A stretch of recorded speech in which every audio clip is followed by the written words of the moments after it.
Então, eu nem ia fazer vídeo hoje, mas a vergonha alheia foi tão grande que eu não aguentei. Democracia, por definição, é o poder em que o povo exerce sua soberania. Lula, o próprio, em pessoa, convoca as pessoas para se manifestar por essa democracia. E o resultado foi esse aqui.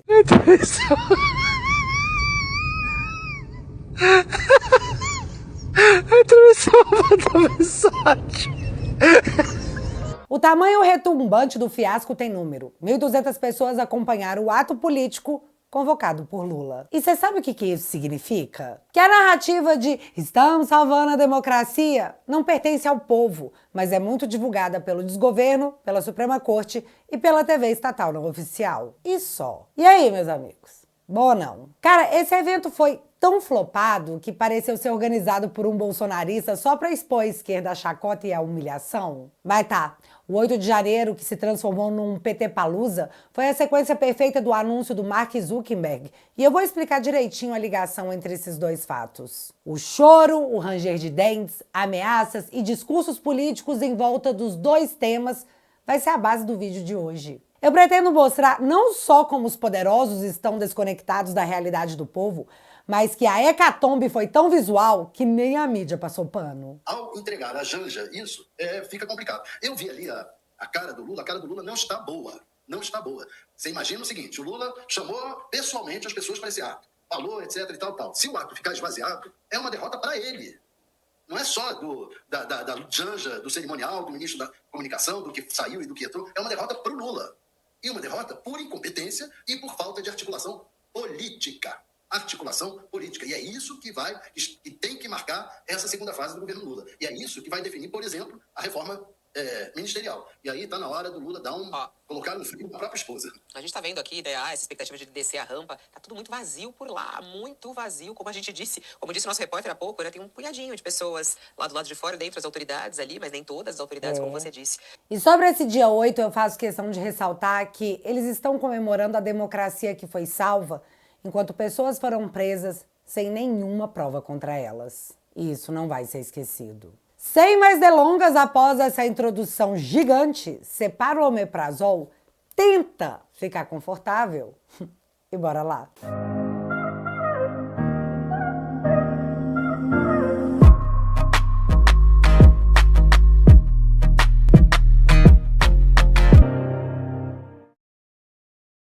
Eu assisti o PT Palusa, que usou o 8 de janeiro para discursos políticos, algo que até jornalistas militantes criticaram, mas eu já comento daqui a pouquinho. E foi doloroso, galera, mas era necessário, já que eu sabia que algumas falas deveriam ser pontuadas. Fachin, Gilmar Mendes e Alexandre de Moraes estavam presentes no evento chamado Pela Democracia. E eu separei alguns trechos que me chamaram a atenção. E é muito importante que vocês se atentem ao que está sendo dito e o que eu acho achismo total, só achismo mesmo, sobre essas falas. Se nós olharmos para trás, nós temos que ver que a grande causa de tudo isso não foi debelada. Concordo? Aí eu sou obrigada a concordar com o ministro Alexandre.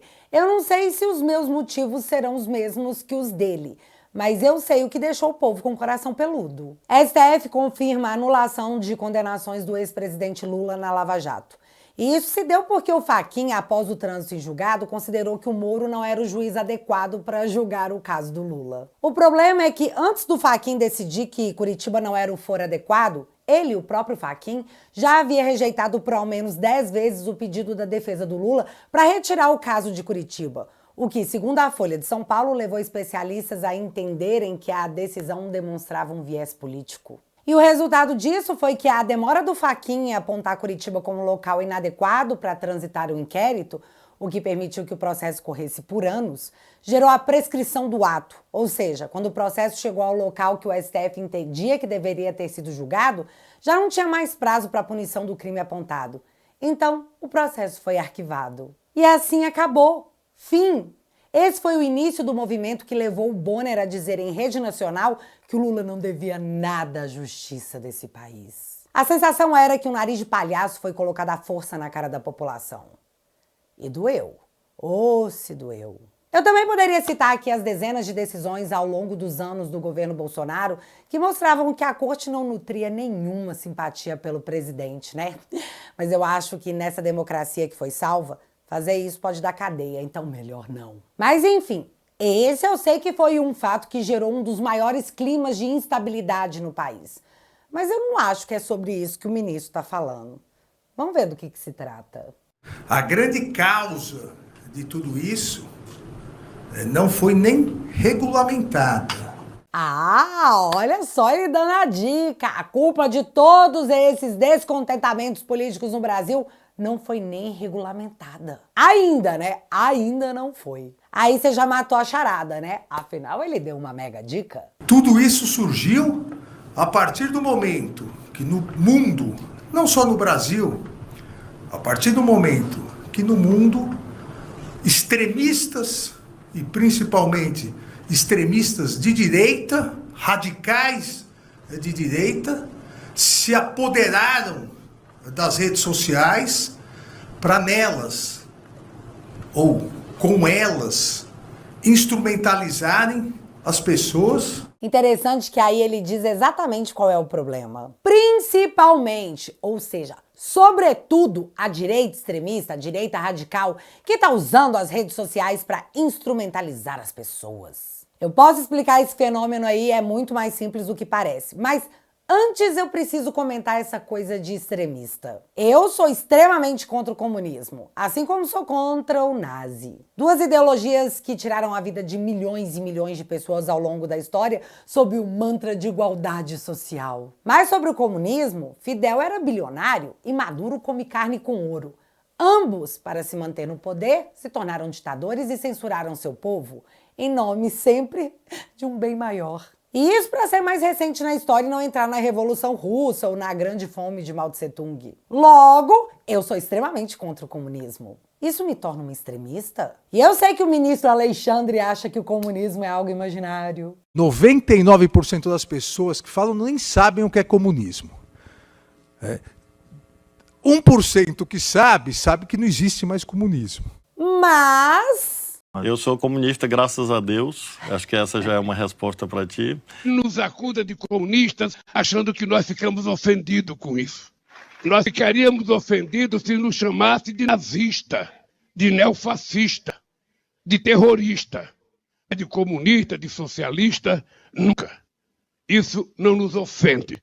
Isso nos orgulha. eu não tenho o direito de me colocar absolutamente contra uma política ou contra uma ideologia? Eu sou obrigada pela democracia a estar no meio? Ou à esquerda? Eu sou cruzeirense e sou extremamente contra as boas contratações do Atlético. Eu torço sempre pra dar errado. Tô exatamente no extremo polo oposto.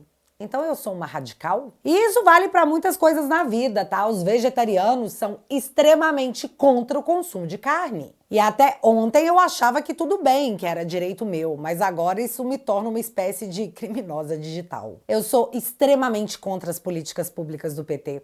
Sobre orégano, sobre tirarem os bebês das barrigas das mamães, sobre a leniência com corrupto, sobre a gestão financeira do país. Mas isso é só uma coisa que eu queria pontuar, porque eu não aguento mais esse termo. Banalizou, sabe? Tá tipo naquele negócio de que todo mundo que eu não gosto é fascista. Mas dito isso, deixa eu comentar o porquê a extrema oposição à esquerda no país está nas redes sociais. Porque estudos mostram que 80% dos jornalistas no Brasil são de esquerda.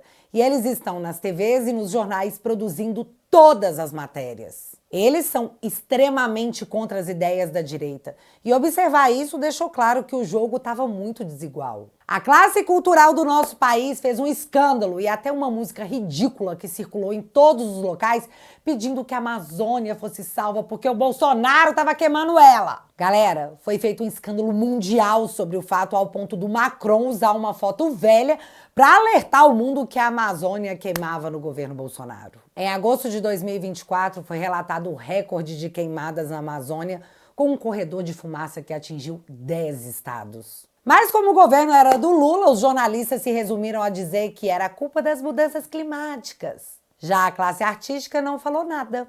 Era como se nada tivesse acontecendo. Jornalistas que não se colocam no espectro de esquerda ou não são contratados ou são demitidos. Artistas que se colocam à direita sofrem tentativas seguidas de cancelamento. Olha o Neymar, o melhor jogador que o Brasil teve nos últimos anos, e é extremamente cancelado por jornalistas de esquerda porque ele não faz o L. Eu não tô louca nisso aqui, isso é óbvio. É tipo dizer que a Gal Gadot é mais bonita que a Rachel Zegler e que, por isso, a adaptação da Disney para Branca de Neve já começou não fazendo sentido nenhum. Portanto, a direita não quis estar nas redes sociais. Nós somos empurrados para lá.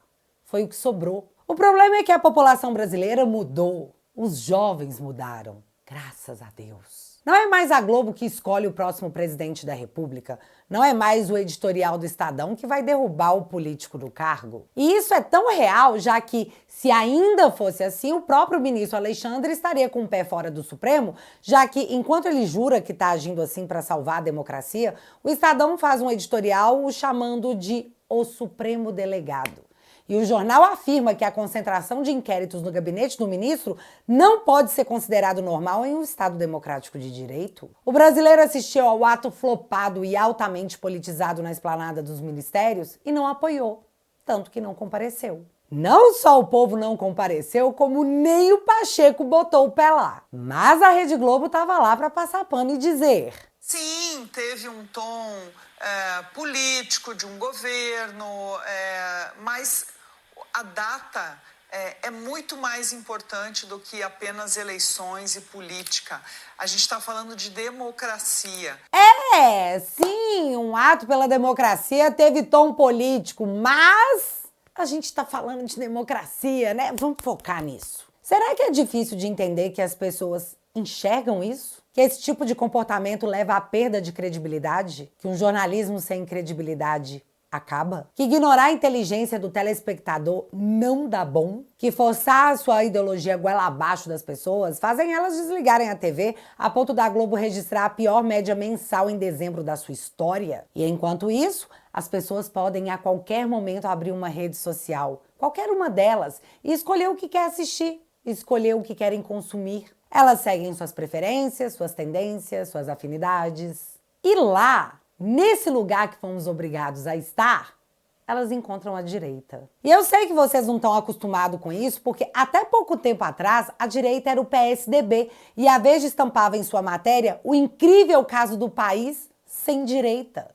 E se o Bolsonaro não tivesse aparecido, isso continuaria assim, já que provavelmente algum social-democrata ia dizer que era contra o Lula e ia ganhar as eleições. O que não mudaria o fato de que o país continuaria sob o comando da esquerda. Porém, disfarçada de coxinha. Não sei se vocês lembram, mas o Alckmin já foi chamado diversas vezes de fascista por ser oposição ao Lula. Você entendeu agora o negócio de todo mundo que eu não gosto é fascista? Pois é, filho, isso é antigo. Em julho de 2022, o Globo nos trouxe a seguinte matéria.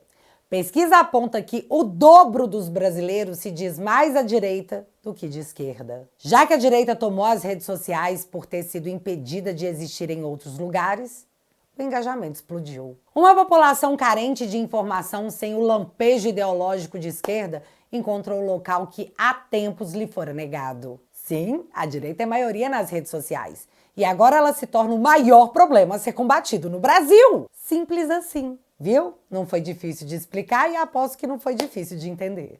No sentido de corroer a democracia por dentro. O quê?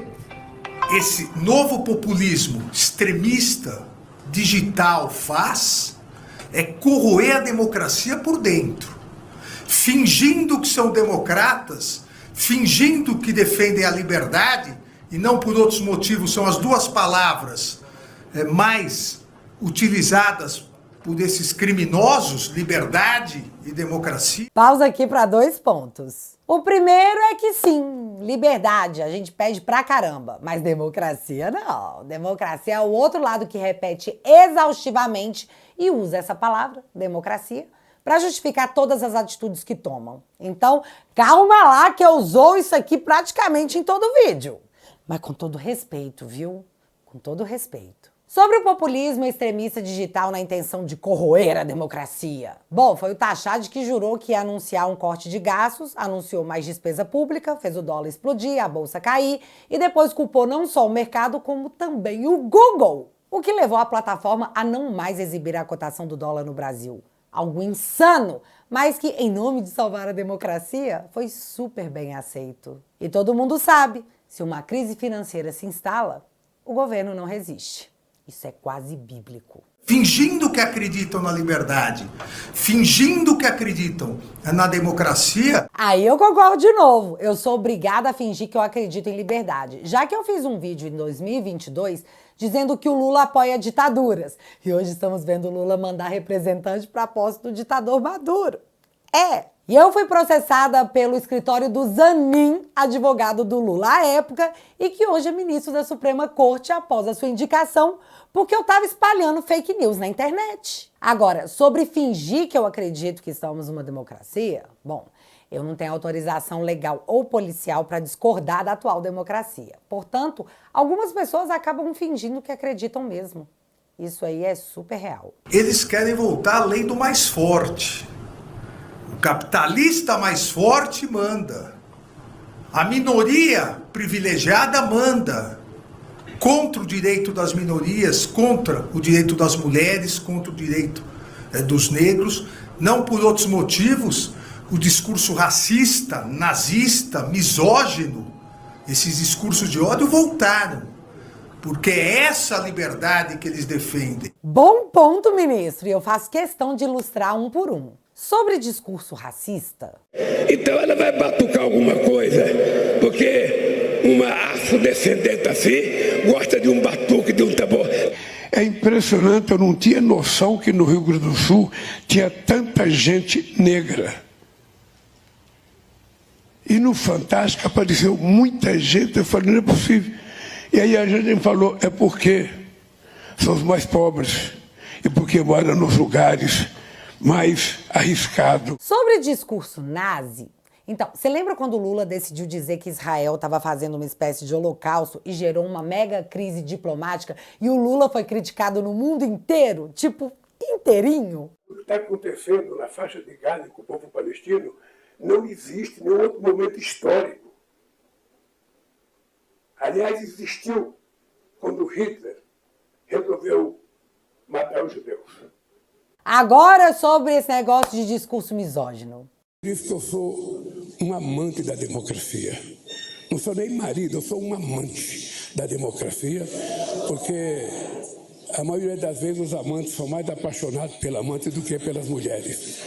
E eu sou um amante da democracia porque eu conheço o valor dela. E essa fala mega misógina foi dita ontem no evento para lembrar que a democracia foi salva. Que, aliás, o ministro Alexandre estava. A liberdade de extirpar qualquer diferença.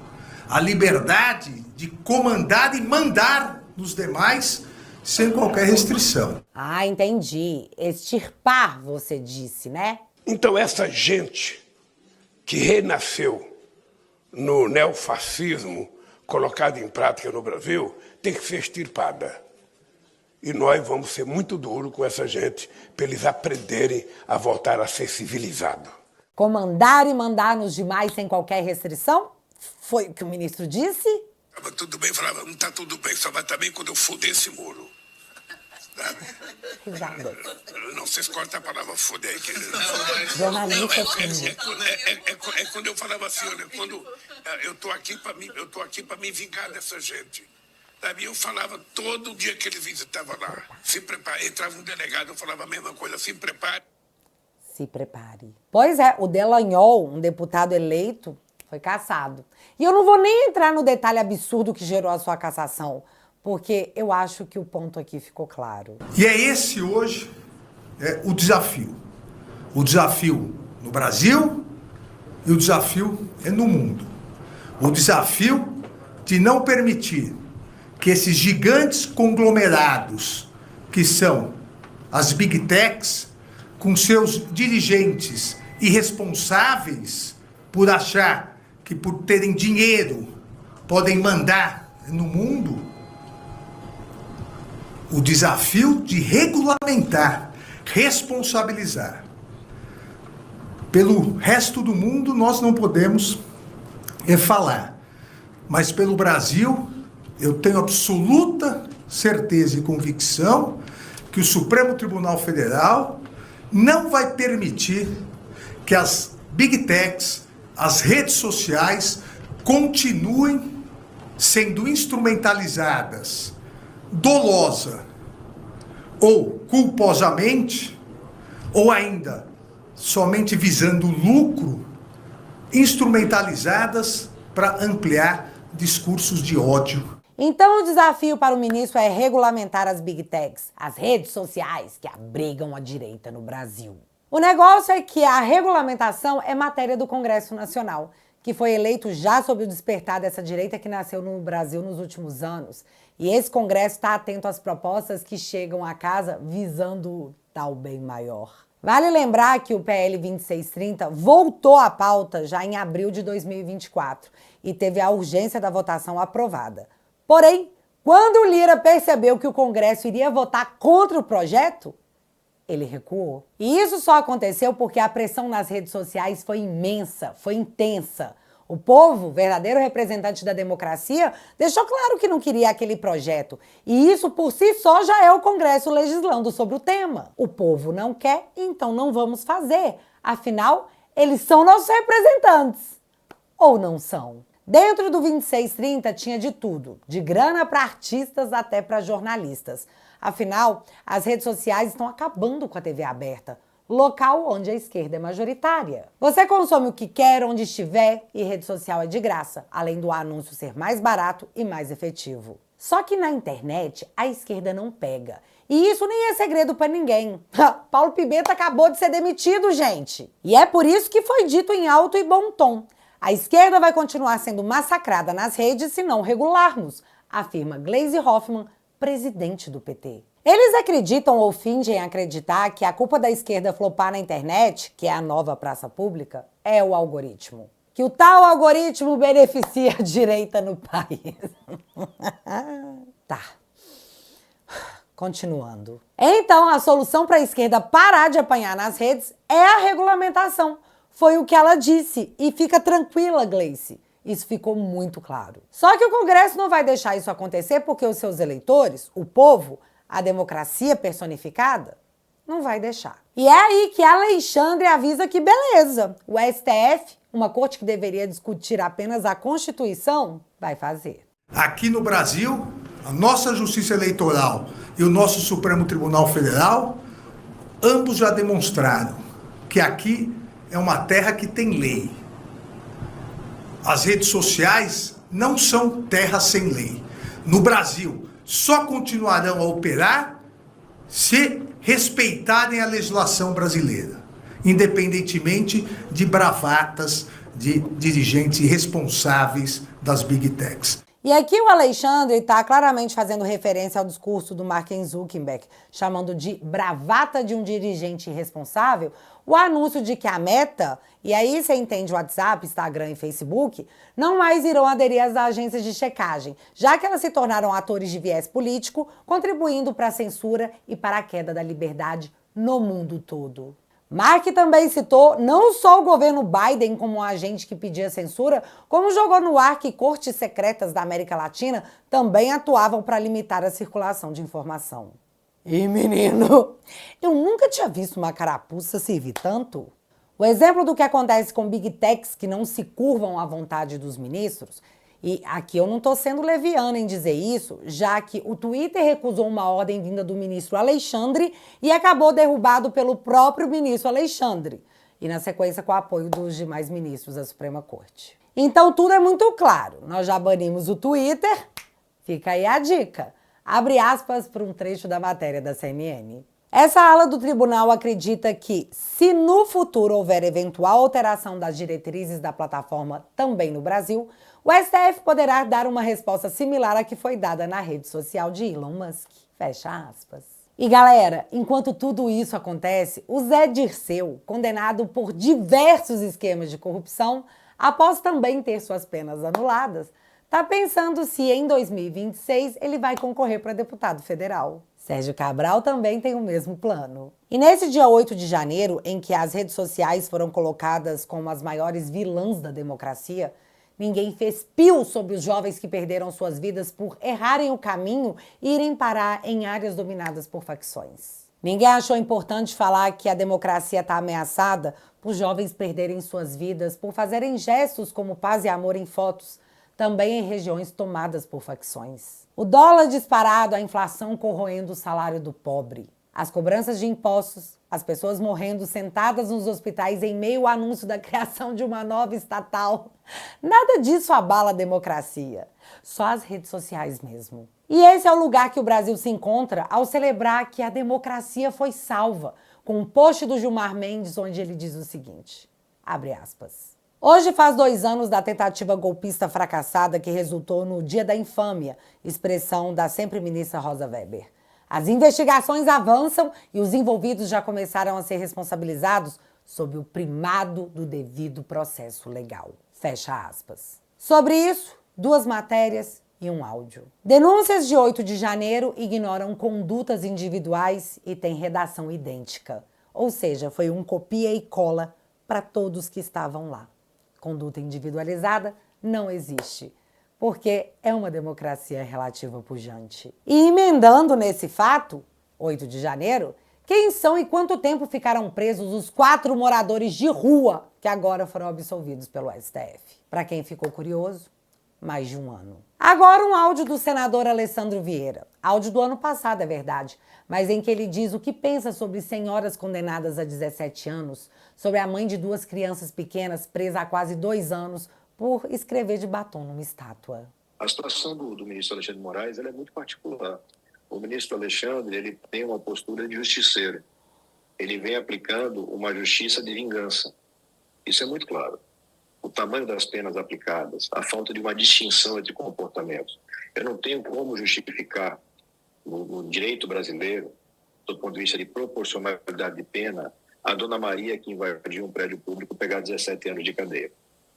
No nosso sistema de penas, essa é uma pena que raramente um homicida pega, um estuprador pega. Então, assim, existe um excesso na forma, no conteúdo daquilo que o ministro faz desde o início. Porque não é razoável, novamente, nosso sistema não permite que você tenha a mesma figura exercendo o papel de investigador, de denunciante, de juiz. E no caso que aparentemente vai surgindo, tudo isso tem que ser verificado com muita cautela, agora também a função de perito, porque ele entrava no detalhe dos laudos que eram elaborados, pedindo que esses laudos fossem ajustados à tese que ele queria defender. Então isso é flagrantemente irregular. Mas isso não pode virar um 3º turno eleitoral, isso não pode virar uma discussão no legislativo de conteúdo de decisões judiciárias, porque isso constitucionalmente não é possível.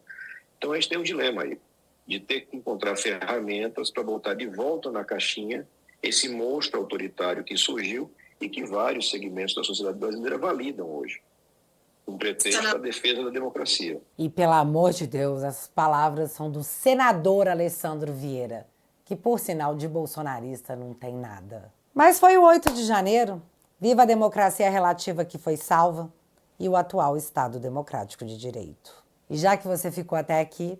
Gente, quando você mistura petróleo, socialismo e o legado de Hugo Chávez, o resultado é igual miojo feito sem água. Dá ruim. É isso que está acontecendo na Venezuela. Antes, nossos vizinhos venezuelanos eram um país rico e tinham a maior reserva de petróleo do mundo. Mas hoje a gente vê pessoas fugindo de um cenário tão horrível que parece mais um filme distópico. E o pior é que o mesmo enredo está sendo reescrito aqui no Brasil com uma pitada de democracia do amor, bem no estilo Brazuela. Quer entender como essa história bolivariana gerou tanta destruição e caos? Então se joga no meu novo documentário sobre a Venezuela, na minha série sobre as Revoluções Vermelhas.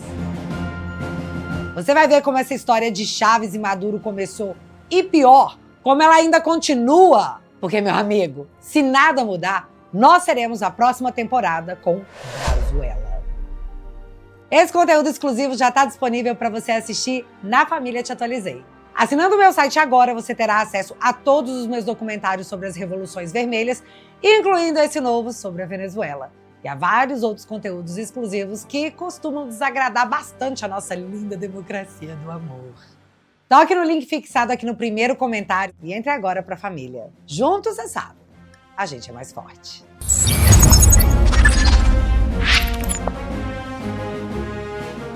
E galera, dia 10 é a posse do Maduro. Mas hoje vai ao ar lá na plataforma um episódio da Venezuela na nossa série sobre as Revoluções Vermelhas. De um jeito divertido, porém informativo, bora entender como que a Venezuela chegou onde chegou e onde nós não vamos deixar o Brasil chegar. Esse é meu jeito de dizer obrigado pelo apoio ao meu trabalho nessa jornada que eu sei que você sabe.